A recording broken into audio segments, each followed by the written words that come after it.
Assalamu alaikum guys, how are you?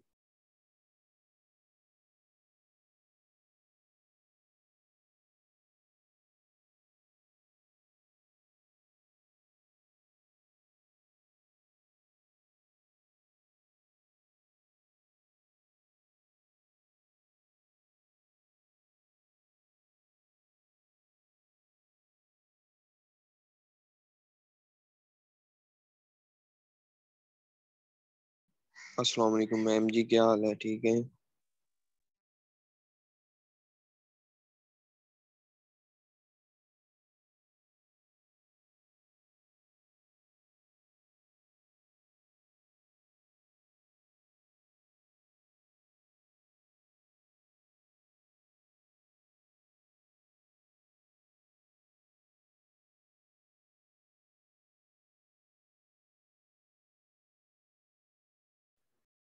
जी सामने students, मेरी आवाज आ रही है तो काइंडली कंफर्म कीजिएगा।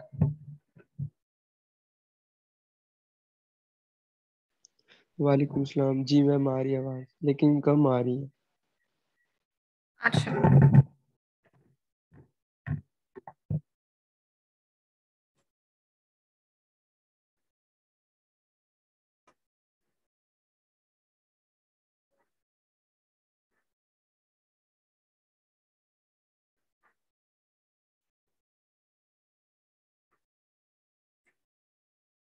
अच्छा जी, चलिए स्टूडेंट्स, मैं आप सारों को फिलहाल म्यूट करने लगी हूँ। ठीक है, कोई भी क्वेश्चन हो, कोई भी बात करनी हो, आप चैट बॉक्स में कर सकते हैं या फिर हैंड रेज कीजिएगा। मैं आपके क्वेश्चन का आंसर कर दूंगी। ठीक है,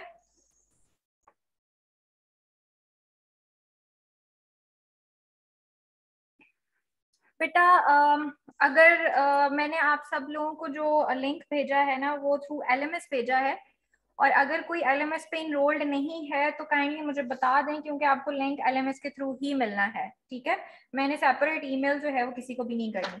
तो काइंडली मुझे बता दीजिएगा अगर कोई इनरोल्ड नहीं है अभी तक एलएमएस पे।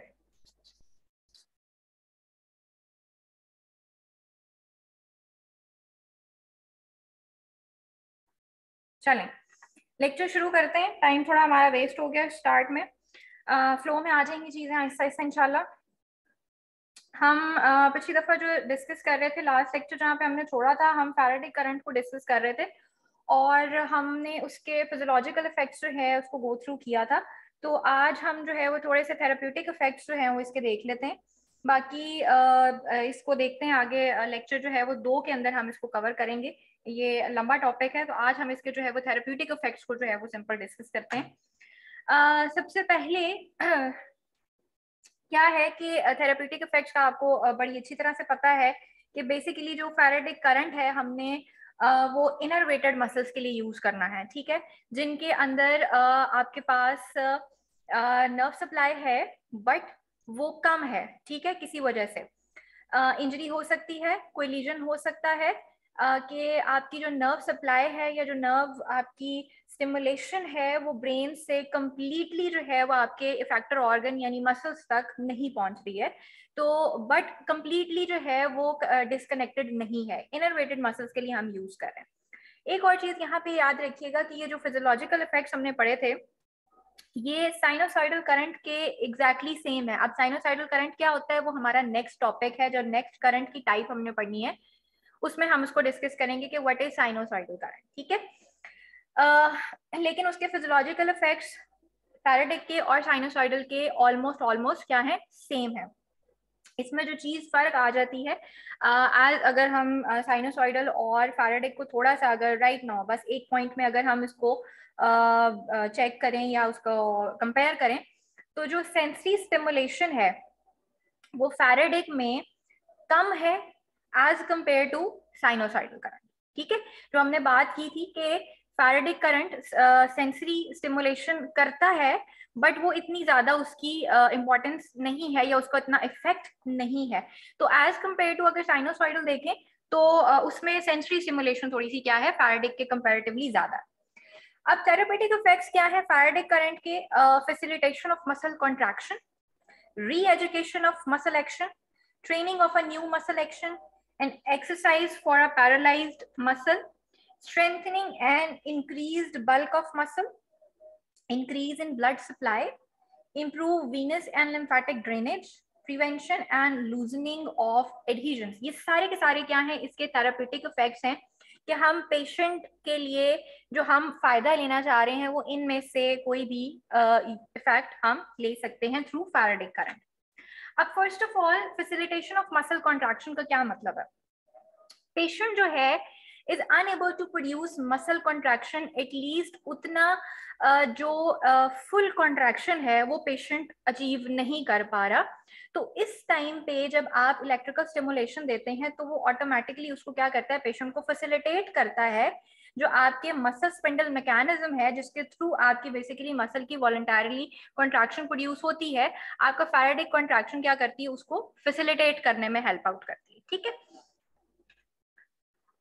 ये तो हम पिछले बड़ी देर से पढ़ रहे थे कि जी मसल कॉन्ट्रैक्शन कराती है, वो बेसिकली किस तरह से कराती है, वो आपके मसल स्पिंडल जो मैकेनिज्म है एक नॉर्मल मैकेनिज्म, उसको क्या करती है, फैसिलिटेट करती है मसल स्टिमुलेशन। सेकेंड हमारे पास आ जाता है री एजुकेशन ऑफ मसल एक्शन। अब री एजुकेशन का क्या मतलब है कि एक चीज मसल को पता थी, ठीक है, लेकिन क्या है कि वो भूल गया है किसी वजह से, हमने उसको वो चीज याद करानी है। अब मसल की अपनी तो कोई इंटेलिजेंस है नहीं, वो खुद से तो कोई काम नहीं करता, मसल हमेशा क्या करता है, आपके ब्रेन के थ्रू काम करता है, जो ब्रेन उसको कहता है मसल ने वो काम करना है। अब इट मीन्स कि आपका ब्रेन जो है वो किसी मूवमेंट को क्या है, भूल गया, ठीक है, इंजरी की वजह से, नर्व सप्लाई की पार्शियल डिस्कनेक्शन की वजह से वो पर्टिकुलर मूवमेंट जो है ना, वो ब्रेन आपका क्या है, उसको भूल गया है, उसको याद नहीं है, हमने उसको वापस याद कराना है। Inability to contract a muscle may be result of a prolonged disuse or incorrect use। अब वो किस वजह से भूल गया है, हमने पेशेंट को इस तरह का है जो कि डिसयूज करता है मसल्स को, ठीक है, उस बहुत कोई बेड रिडन पेशेंट था, उसके मसल्स जो है वो एट्रोफी में जा चुके हुए हैं डिसयूज की वजह से, या हो सकता है कि आपका पोस्चर जो है वो इतना हैबिचुअल, आपका पोस्चर खराब है कि आपके मसल्स जो है वो प्रॉपरली कॉन्ट्रैक्ट नहीं कर पा रहे, ठीक है। अब उस टाइम पे हमें क्या जरूरत है कि हम मसल का वो जो पुराना उसका नॉर्मल एक्शन था हम उसको याद कराएं कि आपने ये काम करना है।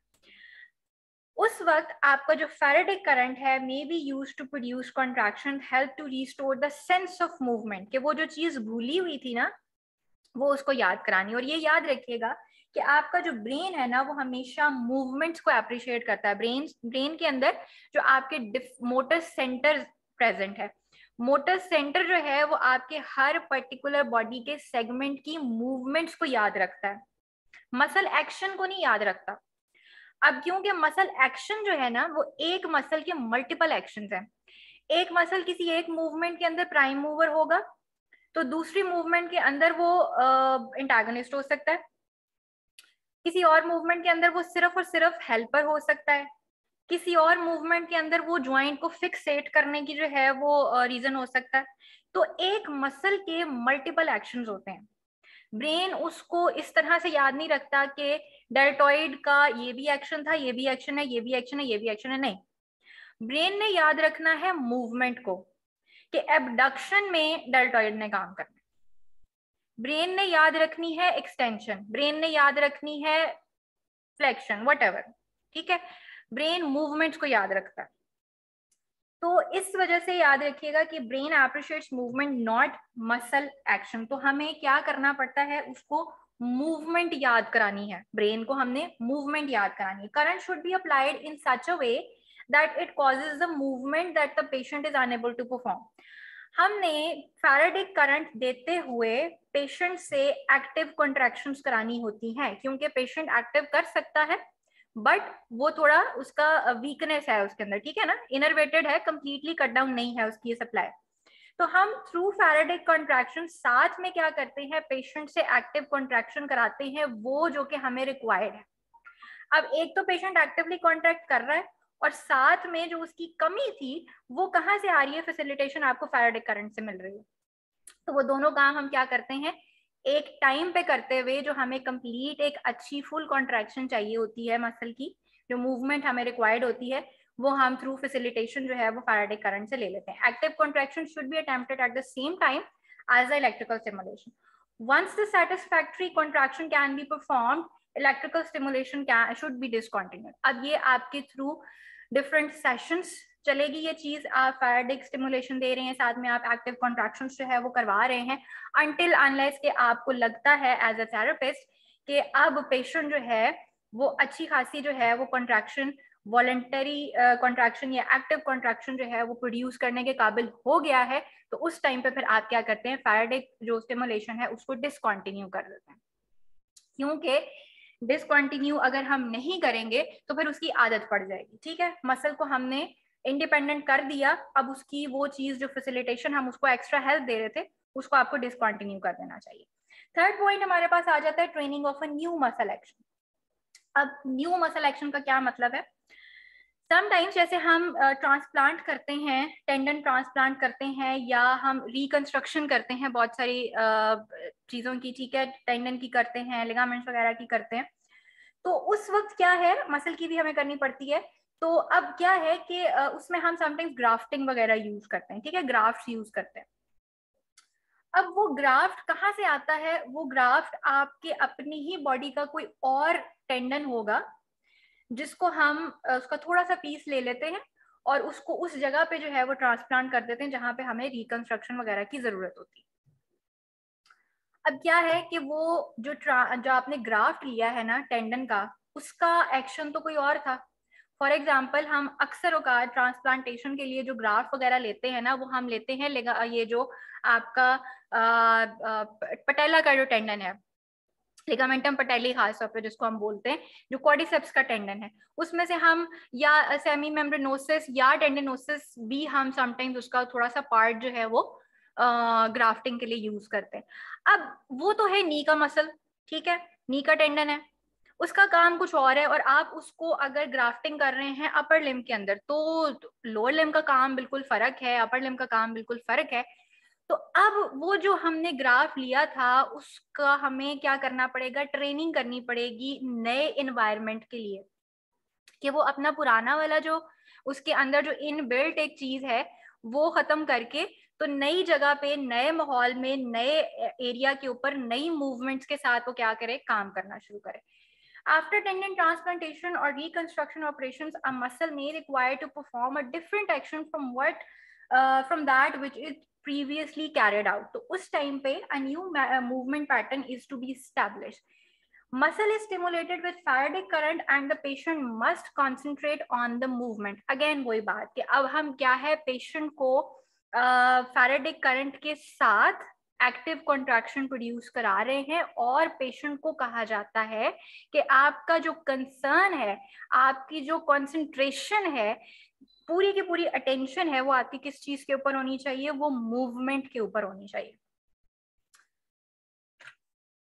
It will take longer to achieve this than to re-educate the action which the muscle has previously performed. ये टाइम टेकिंग चीज है. आफ्टर रिकंस्ट्रक्शन किसी नए मसल को, टेंडन को किसी नई मूवमेंट के साथ उसमें फैसिलिटेट करना, एज कंपेयर टू कि ऑलरेडी एक जगह का टेंडन था, वो सिर्फ अपना एक्शन जो है वो भूल गया था, आपने सिर्फ ब्रेन को याद कराना था. वो काम ज्यादा आसान है, आसान इन अ सेंस कंपैरेटिवली अगर हम देखें तो वो जल्दी अचीव हो जाती है. री एजुकेशन एज कंपेयर टू आपने बिल्कुल एक नई ट्रेनिंग करानी हो, नए टेंडन की, नए इन्वायरमेंट में, नई मूवमेंट के साथ, वो थोड़ा सा टाइम टेकिंग काम है. Exercise for a paralysed muscles. Fourth point हमारे पास आ जाता है न्यूरोपेरेक्सिया ऑफ मोटर नर्व. क्या चीज है, impulses from brain are unable to cross the site of lesion. अब आई होप कि आपको वो जो नर्व लीजन्स के थे ग्रेड्स वो याद होंगे कि वो क्या क्या थे. 3 ग्रेड्स है हमारे पास. अब इसमें क्या चीज है कि आपका जो फैराडे करंट है वो इस केस में अच्छा हेल्पफुल रहता है. वो किस लिए कि बिलो जो आपका लीजन साइट है, अगर आप वहां पे फैराडे स्टिमुलेशन जो है वो अप्लाई करना शुरू करते हैं तो आप below the site of legion आपको एग्जैक्टली वैसी ही कॉन्ट्रैक्शन जो है वो मिलती है जैसे कि आपके नॉर्मल मसल्स की जो कॉन्ट्रैक्शन जिस तरह से प्रोड्यूस होती है। Fifth point is strengthening and increased bulk of muscle. अच्छा जी, अब इसमें क्या है कि एक चीज याद रखिएगा कि हमारे पास फैराडिक जो स्टिमुलेशन है वो क्योंकि हम इनर्वेटेड मसल्स ही कर रहे हैं, इट मीन्स कि वो एक्टिवली कॉन्ट्रैक्ट कर सकते हैं जब आप फैराडिक स्टिमुलेशन देते हैं, वो कंप्लीटली डी इनर्वेटेड नहीं है एट दैट टाइम। अगर और फैराडिक की जो एप्लीकेशन है वो यही है कि आपने करंट को अप्लाई करते हुए आपने जो एक एक्टिव कॉन्ट्रैक्शन है वो पेशेंट से प्रोड्यूस करानी ही करानी है। अब वो जो हमने एक्टिव कॉन्ट्रैक्शन प्रोड्यूस करनी है और साथ में हम फैराडिक स्टिमुलेशन दे रहे हैं, ठीक है, फैसिलिटेट कर रहे हैं और एक नियर टू नॉर्मल हम कॉन्ट्रैक्शन जो है वो प्रोड्यूस करा रहे हैं पेशेंट से, मूवमेंट प्रोड्यूस करा रहे हैं। अब उस मूवमेंट में अगर फॉर एग्जांपल हम कोई रेजिस्टेंस भी ऐड करते हैं उस मूवमेंट के लिए, ठीक है, अप्रोप्रिएट, कि जितनी वो बियर कर सकता है, जितनी वो टॉलरेट कर सकता है, जितना वो रेजिस्ट कर सकता है पेशेंट, अब उसका फायदा हमारे पास क्या आएगा कि जब भी, याद रखिएगा कि एक्टिव कॉन्ट्रैक्शन को हम प्रोड्यूस करते हैं अगेंस्ट एनी रेजिस्टेंस, तो वो आपका मसल बल्क इंक्रीज करने की रीजन बनता ही बनता है, आपकी स्ट्रेंथनिंग की रीजन बनता है। कब? जब आप एक्टिव कॉन्ट्रैक्शन को अगेंस्ट रेजिस्टेंस प्रोड्यूस करते हैं। अब हम यहाँ पे क्या कर रहे हैं कि अगर in order to increase the bulk and power of muscle, it has to contract an adequate number of times against a resistance of a suitable load. When a muscle is very weak, the weight of the part of body that it moves from forms an adequate load, and under these circumstances, electrical stimulation can be of assistance in restoring muscle bulk and power. तो इस तरह से क्या है कि हमारे पास वो जो इफेक्ट आता है वो किस चीज का आ रहा है कि आपके मसल बल्क भी जो है वो इंक्रीज हो रहा है और आपकी जो मसल की जो पावर है वो भी बढ़ी है। बट याद रखिएगा कि इसको जो है ना वो हम कंप्लीटली इसके ऊपर रिलाय नहीं कर सकते कि अगर हम कहें कि जी कोई भी और पेशेंट है, कोई नॉर्मल पेशेंट भी है कि उसकी कोई एसिड कोई लीजन वगैरह नहीं है और हम कहें कि हमने स्ट्रेंथनिंग करनी है, तो बजाय इसके कि हम नॉर्मल जो स्ट्रेंथ में ट्रेनिंग है उसकी तरफ जाएं, हम उसको कहें कि जी हम फैराडिक से ही हम इसको स्ट्रेंथनिंग करते हैं, तो ये ठीक नहीं है। क्योंकि जैसे अगेन मैंने पहले आपको बताया कि इसकी जो है वो आदत पड़ जाएगी, ठीक है, आपके मसल्स जो हैं वो स्टिमुलेशन के लिए जो है वो अडेप्ट कर जाएंगे। वो आपके लिए, वो पेशेंट के लिए क्या है, वो चीज नुकसानदेह है कि अगर स्टिमुलेशन नहीं होगी तो वो स्ट्रेंथनिंग जो है वो ट्रेनिंग प्रोड्यूस ना कर सके। तो ये चीज है कि हम इसको simple for the time being हम यूज कर सकते हैं, but it should be discontinued जब आपको एक डिजायरेबल इफेक्ट जो है वो मिल जाए। It can also be used for an area where adequate active exercise is not possible due to any reason. Current is an accessory tool, but when adequate active exercise is possible, it should be performed as it is more satisfactory method to restore muscle power. कि जहाँ पे आपकी adequate exercise possible है वहाँ पे Faradic current को as a use करना method के आप उसकी बल्क को इंक्रीज करें मसल का, वो ठीक नहीं है, वो सेटिस्फैक्ट्री नहीं है, ठीक है। Active exercise is of more value than electrical stimulation in restoring normal function unless the muscle is very weak to perform actively. जहां पे आपको जरूरत है, अब मसल इतना ज्यादा वीक है कि आपके लिए स्ट्रेंथ ट्रेनिंग प्रोड्यूस करना स्टार्ट करना पॉसिबल नहीं हो रहा, तो वहां पे आप एज अ फैसिलिटेशन जरूर इसको यूज करें। बट जैसे ही आपको महसूस हो कि हाँ अब पेशेंट जो है वो एक्टिवली कॉन्ट्रैक्शन प्रोड्यूस करने के काबिल हो गया है, तो फिर आप उसको जो स्टिमुलेशन है उसको डिसकंटिन्यू करें और फिर सिंपल जो एक्टिव ट्रेनिंग है, स्ट्रेंथ ट्रेनिंग, उसके ऊपर वापस आ जाए। 6 जो इसका थेरेप्यूटिक इफेक्ट है that is increase in blood supply. Vasodilation in the working muscle, ये हमने बड़ी दफा ये चीज इसको डिस्कस किया है कि आपका जो वैसे हमने इसको बिल्कुल शुरू मेरा ख्याल है लेक्चर के अंदर डिस्कस किया था कि vasodilation in the working muscle or a reflex effect of sensory stimulation. So the treatment is more effective if many muscles are made to contract. Vasodilation इसका कोई खास मैंने आपको बताया था कि इफेक्ट एज सच नहीं है, कि हम ये नहीं कह सकते कि हम पेशेंट की अगर वेजोडाइलेशन कराना चाह रहे हैं तो faradic is the most suitable option. हाँ, फैराडिक का एक इफेक्ट जरूर है कि वो वेजोडाइलेशन प्रोड्यूस करता है, क्योंकि हीटिंग आएगी, वेजोडाइलेशन हो जाएगी, बट वो इतनी ज्यादा सेटिस्फैक्ट्री नहीं है कि अगर हमारा सोल पर्पस ही वेजोडाइलेशन है तो हम उसके लिए फैराडिक करंट को यूज करें एज आर मेन और प्राइमरी मेथड। ठीक है, वो इतना उसका इफेक्ट नहीं है। ट्रीटमेंट में बी यूज इन सर्कुलेटरी डिफेक्ट्स, कर सकते हैं। Chilblains like painful inflammation of small blood vessels in your skin. Lower motor neuron lesions के लिए हम कर सकते हैं, लाइक पोलियोमाइलाइटिस के केस में। May be use in the area where loss of cutaneous sensation render heat treatment unsafe. अब ये देखो ना, अब क्या उसकी हमारे पास एप्लीकेशन आ गई कि एक इफेक्ट तो उसका है, वेजोडाइलेशन वो करता है, लेकिन कोई ऐसी चीज जहां पे हीट जो है, हीटिंग ट्रीटमेंट देना वो सूटेबल नहीं है। लाइक आपकी कोई क्यूटेनियस सेंसेशन जो है वो लॉस है पेशेंट की, ठीक है, मतलब लाइक सेंसरी स्टिमुलेशन स्किन की पेशेंट की पूरी नहीं है।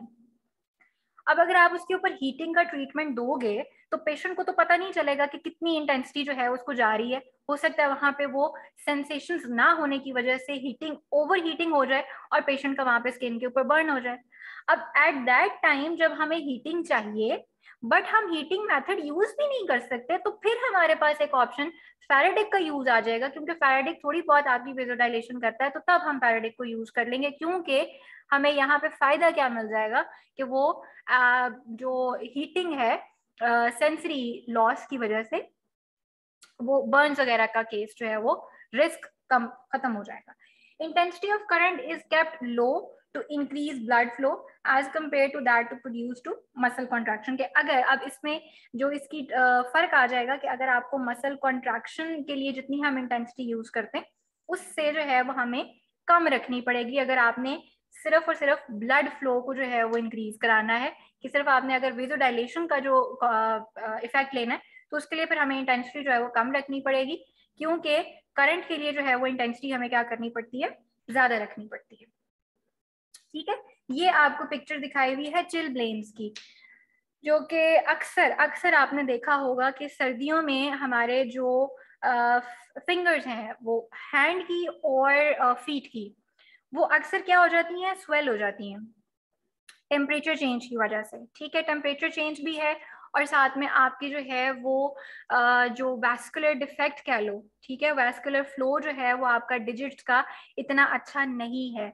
तो वहां पे वो क्या है कि वेदर चेंज की वजह से सडन चेंजेस, ठंडा गर्म, पहले ठंडा या सडन चेंजेस जब आती हैं टेम्परेचर के अंदर, तो वो आपके वो क्या है कि स्वेलिंग जो है वो आपके फिंगर्स के अंदर कर देता है। वो इस किस्म की जो पिक्चर है वो आपकी प्रेजेंटेशन होती है फीट की, फिंगर्स की और हैंड की जो है वो फिंगर्स की, इसको हम बोलते हैं चिलब्लेन्स बेसिकली हम बोलते हैं। तो इस टाइम पे आपकी जो वेजोडाइलेशन करने के लिए, वेजोडाइलेशन का इफेक्ट प्रोड्यूस करने के लिए अगर हम फैराडिक करंट की इंटेंसिटी लो रखें तो हम इस चीज को जो है वो अच्छे से ट्रीट कर सकते हैं।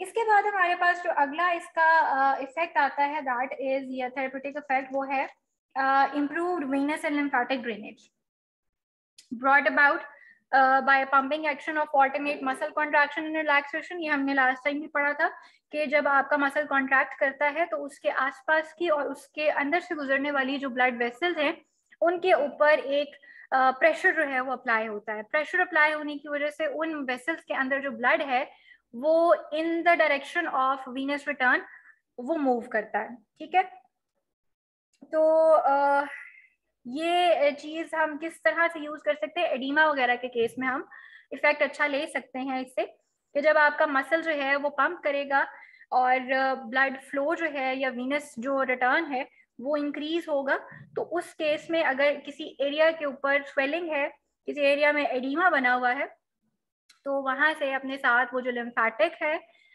ड्रेनेज उसको भी बेहतर करेगा और वीनस रिटर्न जो है वो आपके पास बेहतर होगा, तो उस पर्टिकुलर एरिया से एडिमा जो है वो रिजॉल्व होने के चांसेस हैं। लास्ट हमारे पास आ जाता है सेकंड लास्ट, बल्कि जो इफेक्ट है दैट इज, बल्कि नहीं लास्ट ये मेरा ख्याल है, प्रिवेंशन एंड लूजनिंग ऑफ एडहेजन्स।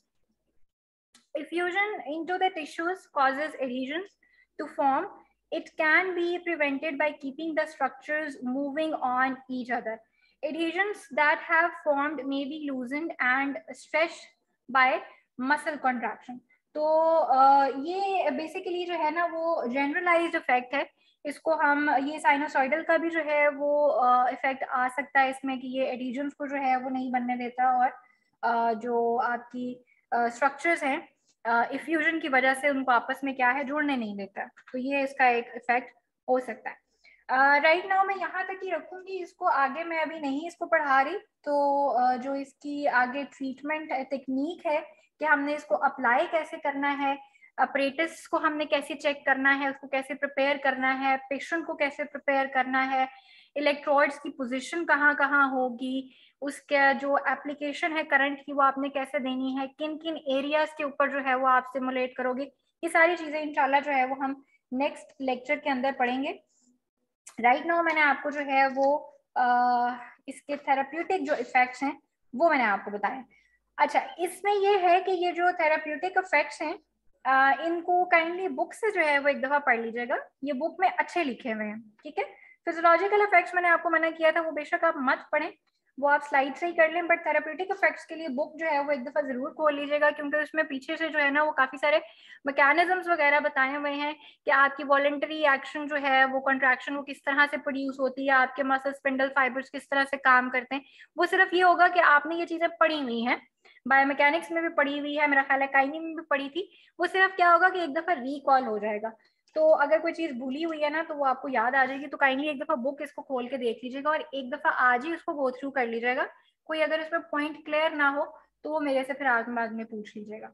यहाँ तक कोई चीज समझ में ना आई हो तो बेटा बताइए, मैं तब तक आप लोगों के क्वेश्चंस पढ़ लूँ, आपने क्या क्या पूछा हुआ है, फिर मैं उसके आंसर्स जो है वो साथ साथ करती जाती हूँ.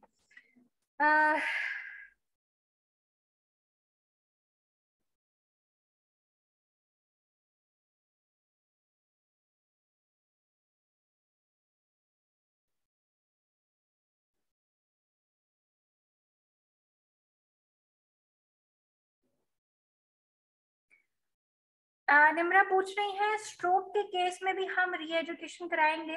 स्ट्रोक के केस में बेटा पहली बात तो ये कि आपका जो है वो पैरालिसिस का केस है. Stroke is paralysis. पैरालिसिस का मतलब है कि डीनर्वेटेड मसल्स है, ठीक है, वो इनर्वेटेड नहीं है. फॉर द मतलब अगर आप ये कहो कि एट द वेरी बिगिनिंग हम फैराडे करंट को यूज करेंगे तो नहीं, क्योंकि जब तक आपकी इनर्वेशन स्टार्ट नहीं हो जाती हम तब तक फैराडिक से कोई फायदा नहीं ले सकते. फैराडिक ने काम ही तब करना है जब मसल के अंदर स्टिमुलेशन या जो नर्व सप्लाई है वो किसी हद तक, चाहे वो बहुत माइनर हो, बट वो किसी हद तक जो है वो आपकी अवेलेबल हो. तो at the very beginning of stroke हम फैराडिक से कोई फायदा नहीं ले सकते क्योंकि वो पैरालिसिस का केस है. जब उसकी इनर्वेशन स्टार्ट हो जाएगी तब हम फैराडिक को यूज कर सकते हैं. एंड यस, तब हम जो है वो मसल्स की री एजुकेशन करवाएंगे, not at the very beginning. रिहा पूछ रही है ma'am when should patient needs tendon replacement. Tendon replacement हम पेशेंट को कब जरूरत होती है? बहुत अच्छा, ठीक है. इसमें देखो जब कोई किसी किस्म की इस तरह की इंजरी हो, कोई फोर्सफुल आपका ट्रॉमा है, फोर्सफुल स्ट्रेच पेशेंट को या पर्सन को इस तरह से मिल रहा है कि आपका जो मसल है वो एक्स्ट्रा अपनी कैपेसिटी से ज्यादा जो है वो स्ट्रेच हो रहा है, ओवर स्ट्रेच हो रहा है. तो दो चांसेस है हमारे पास, दो ऑप्शंस जो है वो उसके कॉन्सिक्वेंसेस हो सकते हैं कि या तो मसल टूट जाएगा, ठीक है, मसल बेली टूट जाएगी, या फिर मसल का जो टेंडन है जहां पे वो बोन के साथ अटैच हो रहा है वहां से वो टूट जाएगा. अब उसके ग्रेड्स हैं, पार्शल ग्रेड, पार्शल टीयर है, 25% टीयर आता है, 50% का टीयर आता है, समटाइम्स फुल कंप्लीट जो है वो टूट जाता है, कंप्लीट टूट जाता है. उस केस में जब आपकी कंप्लीट रप्चर है, कंप्लीट टीयर है, तो एट दैट टाइम हमारे पास कोई और ऑप्शन नहीं है कि हम उसकी सर्जरी करें. सर्जरी के अलावा कोई और ऑप्शन नहीं है. फिजिकल थेरेपी तब तक काम नहीं करेगी जब तक ने आपने उसको सर्जरी से वापस सूचरिंग ना करके उसको जोड़ ना दिया हो. एट दैट टाइम समटाइम्स क्या होता है कि आपके दो एंड्स को पकड़ के सूचर करना जो है ना वो मुश्किल हो जाता है, अनलेस अनटिल के उसके दरमियान में हम कोई ग्राफ्ट लगाएं, जिसको हम पेमेंट लगाना कहते हैं ना सिंपल टर्म्स में, कि कपड़ा फट जाता है किसी जगह से, सुराख हो गया है, अब उसको क्या करें, हम उसके दोनों फटे हुए एंड्स को हम नहीं जोड़ सकते, तो हम क्या करते हैं उसके ऊपर एक नया कपड़ा लगाते हैं और उसके साथ हम उसकी सिलाई कर देते हैं। तो इट्स जस्ट लाइक दैट कि हमें फिर वहां पे क्या करना पड़ता है, टेंडन की रिकंस्ट्रक्शन करनी पड़ती है या टेंडन ट्रांसप्लांट करना पड़ता है। तो ये उस वक्त है कि हम कोई नया टेंडन लगाएंगे और फिर हमें उसको क्या करना पड़ेगा, उस नए माहौल, उस नई मूवमेंट के साथ उसको क्या करना पड़ेगा, एजुकेट करना पड़ेगा। वेजोडाइलेशन होगी, हीटिंग भी होगी डेफिनेटली। माइल्ड इफेक्ट वेजोडाइलेशन का भी है और माइल्ड इफेक्ट उसका हीटिंग का भी है, वो मैंने अभी आपको क्लियर किया कि अगर किसी ऐसी जगह पे जहाँ पे हमें हीटिंग टेक्निक सूटेबल नहीं है, रिस्क है वहां पे बर्न का, तो फिर हम उसका फैराडे को यूज कर सकते हैं।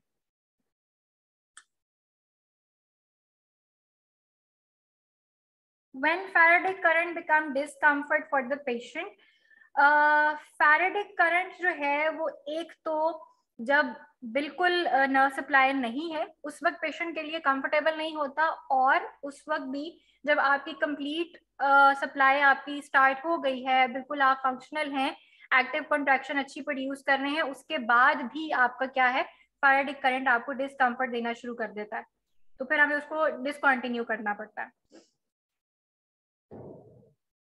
Where the link is uploaded on LMS, बेटा LMS के थ्रू मैंने मैसेज सेंड किया था आप लोगों को, जो मिला आप लोगों को ईमेल बॉक्स के अंदर ही होगा, इनबॉक्स ही आपका जो है उसमें ही आया होगा मैसेज, बट वो LMS के थ्रू आया होगा। वो समटाइम वो पता नहीं क्या CMS शायद करके LMS कोई उसका होगा टाइटल, उसके थ्रू आपको जो है वो ईमेल ही आई होगी, ठीक है, बट मैंने भेजा LMS के थ्रू है, अलग से मेरे नाम से मेरे अकाउंट से आपको ईमेल नहीं आई होगी, इसको एक दफा कंफर्म कर लीजिएगा। इसके अलावा बेटा और किसी का कोई सवाल? अच्छा, मायरा आप अपना खोलें, अपना ईमेल जो है आपका जीमेल वो खोलें, इनबॉक्स खोलें, उसमें देखें आपको LMS के थ्रू जो है वो ईमेल आई होगी, अनलेस कि आप LMS पे इनरोल्ड नहीं है तो फिर नहीं आई होगी, अगर तो LMS पे इनरोल्ड है तो फिर आपको मिल गया होगा लिंक।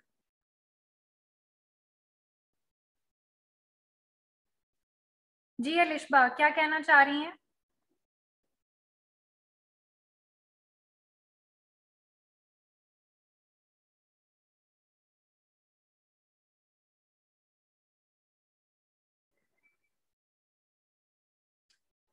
एलिशबा इनरोल्ड हैं बट स्टिल मेल नहीं आई, अच्छा चलो मैं देखती हूँ क्या मसला है, मैं पूछती हूँ।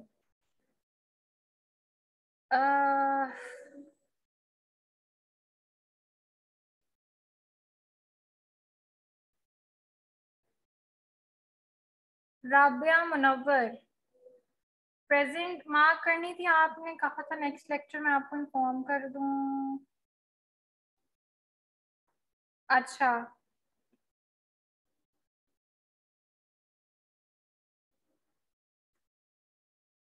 जी लाइबा, हैंड रेज कीजिएगा बेटा, फिर मैं आपको अनम्यूट कर देती हूँ।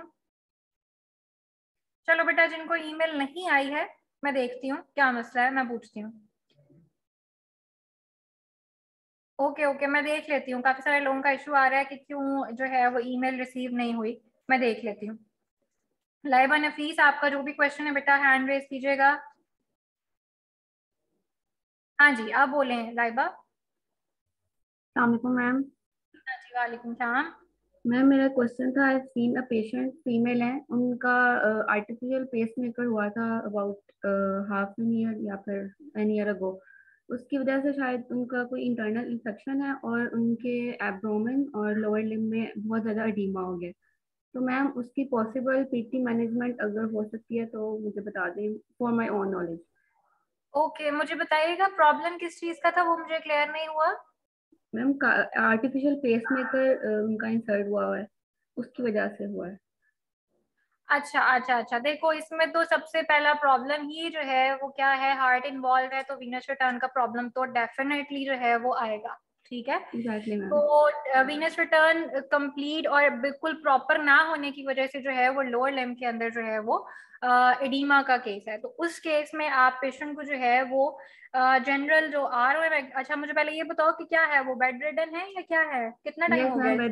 बेड रिडन ही है, about half a month ago से उनका एडिमा हाँ स्टार्ट हुआ है। ठीक है, फिर आप उनको जो लाइंग पोजीशन के अंदर ही जो है वो आप उनको बता सकते हैं एंकल पंप्स बता सकते हो।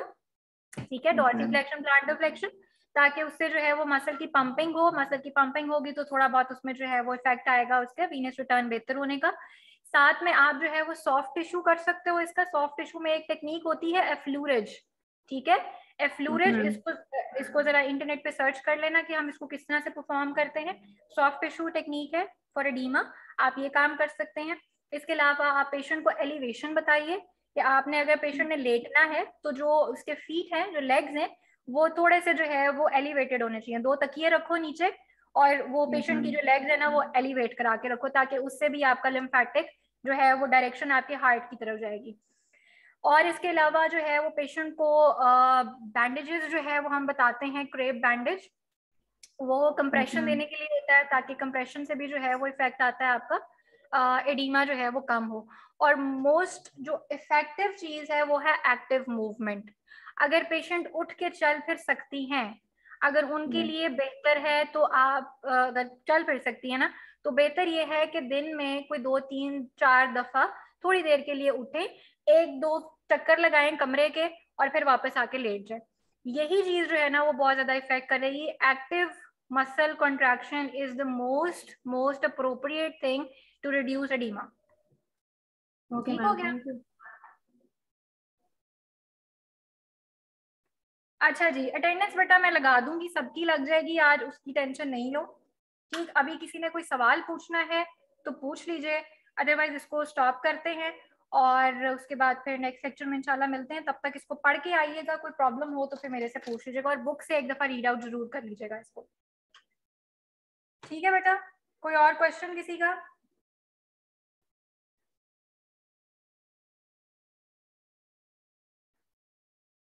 हाँ जी निम्रा। अस्सलाम वालेकुम मैम। हाँ जी वालेकुम सलाम। मैम मैंने भी आपसे ऐसे ही डिस्कस करना था कि मेरे अंकल हैं, उनके लेफ़्ट नी में क्रोनिक पेन है। क्रोनिक मतलब ईयर्स से पेन हो रही है, वो खुद ही ठीक हो जाती है और खुद ही उनको पेन होने लग जाती है और मोस्टली विंटर्स में उनको पेन होती है। कल लास्ट नाइट में उनको काफ़ी पेन हो रही थी और उनको जो पेन होती है वो जिस मूवमेंट में उनको पेन आती है, वो जब इंटरनल रोटेशन करते हैं ना तो उनको नी में मीडियल साइड पे पेन आती है और सिर्फ ठीक है, एक ही पॉइंट पे पेन आती है, कहीं पे रेडिएट करके नहीं जाती। एज क्या है उनकी? 44 इयर्स। और ये कब से है? मैम काफ़ी सालों से ही है, इयर्स है। कभी ठीक हो जाती है, खुद से ही ठीक हो जाती है और खुद ही से स्टार्ट हो जाती है। ठीक है, ओबीज है या नॉर्मल वेट है उनका? नहीं मैम, बिल्कुल नॉर्मल है, बिल्कुल ओबीस बिल्कुल भी नहीं है, ओवरवेटेड भी नहीं है। ठीक है। अच्छा, आपने उनका फुट चेक किया है? फुट की आर्चेस ठीक है उनकी?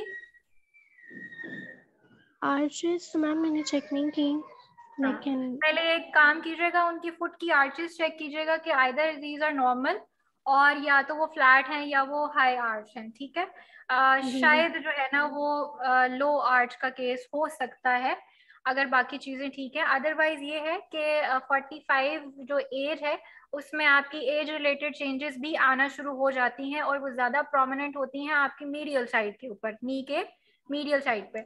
तो इट जी माइट बी पॉसिबल, अगर आपके पास कोई एक्सरे हो तो उसमें देख लीजिएगा कि कोई स्पेस वगैरह रिड्यूस तो नहीं है। अगर स्पेस रिड्यूस है तो इट इज पॉसिबल कि आपका जो है वो ओए का केस बन रहा है। अगर स्पेसेस जी। भी ठीक है और बाकी भी सारे आपको फैक्टर्स ठीक लगते हैं तो फिर आप आर्चेस चेक कर लें, आर्चेस का प्रॉब्लम हो सकता है। अगर आर्च लो है तो उनको फिर गाइड करें कि आप जो है वो आर्चेस बनी हुई मिलती हैं बाजार जी से, जी। वेजेस मिल जाए, वो आप फुट के अंदर रखें ताकि वो उसका आपका जो पोस्चर है वो बेहतर हो। अदरवाइज ये तो था डायग्नोसिस के लिए कि असल में प्रॉब्लम क्या है। आपने पेशेंट को अगर गाइड करना है तो आप पेशेंट को जो है वो स्ट्रेंथनिंग गाइड करें, और नी की स्ट्रेंथनिंग जैसे कि क्वाड्रिसेप्स की हैं, आपके हैमस्ट्रिंग की हैं, आप SLR उनको बता सकते हैं। आप उनको ये कहें कि आप हल्की फुल्की जो है वो वॉक शुरू करें, ठीक है, वॉकिंग इज गुड। और स्टेशनरी बाईसाइकिलिंग अच्छी रह जाएगी उनके लिए। तो स्टैंडिंग वगैरह आप करा सकते हैं उनको। ये छोटी मोटी एक्सरसाइजेज हैं, ये पेशेंट से कहें कि आप करें, तो इससे आपके जो एटलीस्ट मसल्स हैं वो स्ट्रांग होंगे, स्ट्रेंथन अप होंगे। इसके अलावा एक और चीज बताइएगा उनको, VMO की स्ट्रेंथनिंग, ठीक है। जो चीजें मैं बता रही होती हूँ ना, इनको सर्च कर लिया करो नेट पे, क्योंकि मैं सारा के सारा तो बता नहीं सकती हूँ। VMO की स्ट्रेंथनिंग वो जरूर करवाना, उससे जो मीडियल साइड की पेन है वो काफी बेहतर हो जाएगी। तो स्ट्रेंथनिंग इज ऑप्शन आपका ट्रीटमेंट का। अदरवाइज आप उसका डायग्नोसिस जो है वो आपको 2 चीजें मैंने बताई हैं वो जरा चेक कर लीजिएगा, ठीक है। जी ठीक है ma'am, thank you so much. Thank you. Okay जी। क्विज जो है वो आपके कैंपस के अंदर ही होंगे डेफिनेटली। आप जब वापस आएंगे बेटा तो आपके रीस्केड्यूल हो जाएंगे। तमरीन खालिद की अटेंडेंस लगानी है बेटा, अटेंडेंस मैंने सारों की आज लगा देनी है, इट्स ओके, नो प्रॉब्लम। और किसी का कोई सवाल या फिर मैं इसको एंड करूं? हिरा, हिरा खलील जी बेटा, हिरा खलील बोलिए आप बेटा, अनम्यूट कीजिएगा माइक अपना अभी। जी मैम मैंने पूछना था कि मैं आपसे कार्डियो पढ़ी हूँ, जो उस टाइम में मैं भी रजिस्टर नहीं हूँ, तो मुझे उसका लिंक कैसे मिलेगा? आपके फेलोज उनसे ले लीजिएगा, ठीक हो गया। जिनको आपके मेरा ख्याल है ज़ाहरा है, गुलाम गुलाम ज़ाहरा पता नहीं शायद उनका नाम है, उनसे ले लीजिएगा, ठीक है। अवैस जी बेटा, अवैस क्या कहना चाह रहे हो? मैं तकरीबन एटलीस्ट कितने लेक्चर आएंगे क्विज में? बेटा डेफिनेटली अब देख लो ना, काफी कुछ मतलब हमारा हमने पढ़ लिया है, देखेंगे अभी। ये तो मैं डेफिनेटली आपको बता रही हूँ कि जितना हमारा पुराना सिलेबस था उससे थोड़ा सा तो ज्यादा होगा। आगे वाले लेक्चर जो है वो पढ़ने शुरू कर दो, ठीक है। ये फैराडिक वाले ही लेक्चर्स हैं, उनको जरा पढ़ना शुरू कर दो। वो 1-2 हम उसमें ऐड कर लेंगे, जैसे आप लोग कहोगे उस तरह कर लेंगे, लेकिन थोड़ा सा सिलेबस ऐड होगा फर्स्ट को इसके अंदर अब।